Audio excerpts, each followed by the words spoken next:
So for the first filling for the cannelloni that we're going to make today, I'm going to do a lamb filling, which is very typical. If you didn't want to use lamb for this, you could use ground beef, you could use ground veal, you could even use ground pork.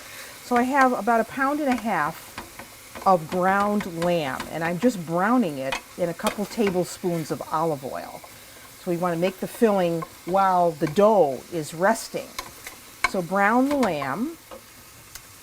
And with this, we're going to flavor it with, I love it with fennel seeds. Usually I put fennel seeds in Italian sausage when I'm making Italian sausage, but it's also good with the lamb. But if you don't like fennel, you can just leave it out. You can leave it out altogether. So I have a good hefty teaspoon, 2 teaspoons if you want, of fennel seeds. And you can buy those in the grocery store.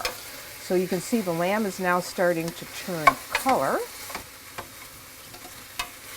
And we really want this to cool before we put it in the cannelloni dough. So a tip for you is to make the fillings the day before and refrigerate them.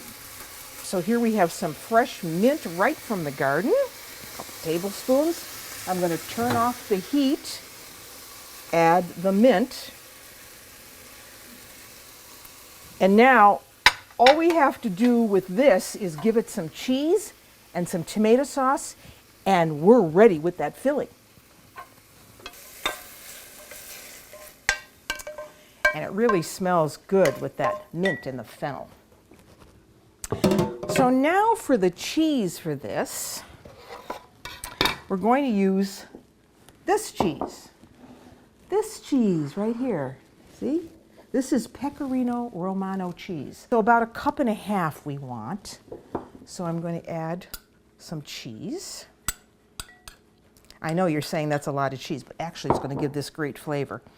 So mix in the cheese. And Pecorino Romano is also a wonderful eating cheese.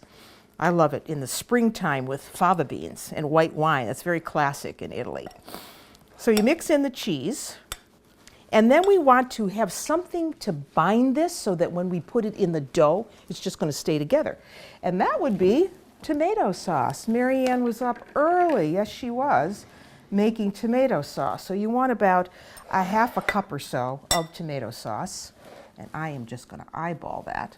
So this is just tomato sauce that I used plum tomatoes, some olive oil. I had some onions and garlic. And that's about 1/2 cup. And we're going to mix that in. And that's all there is to our filling. And if you see that maybe your filling looks a little drier, you can always add a little bit more tomato sauce, but you don't want to make it soupy. You see how nice this is? It's just thick enough so that when I put it in the cannelloni shell, it's going to not go dribbling everywhere. And we just put some of the filling right in the center. You see, you want it to be fairly dry. You don't want it to be soupy. You play with it with your hands a little bit like that. Don't add too much. And then bring it up over the edge, seam side down, and you put them in your bake dish. So that's one. Let's do a couple more.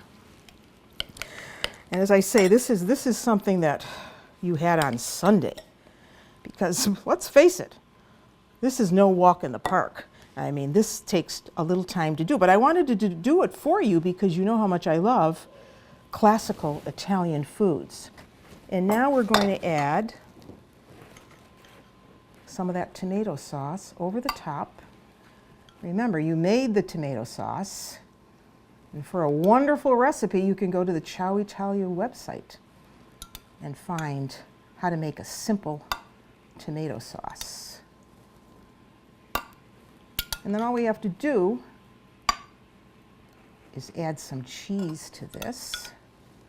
And we're using the sheep's milk cheese, Pecorino Romano. And here it is, sprinkled right over the top. I don't know about you, but nothing else says Sunday dinner like cannelloni.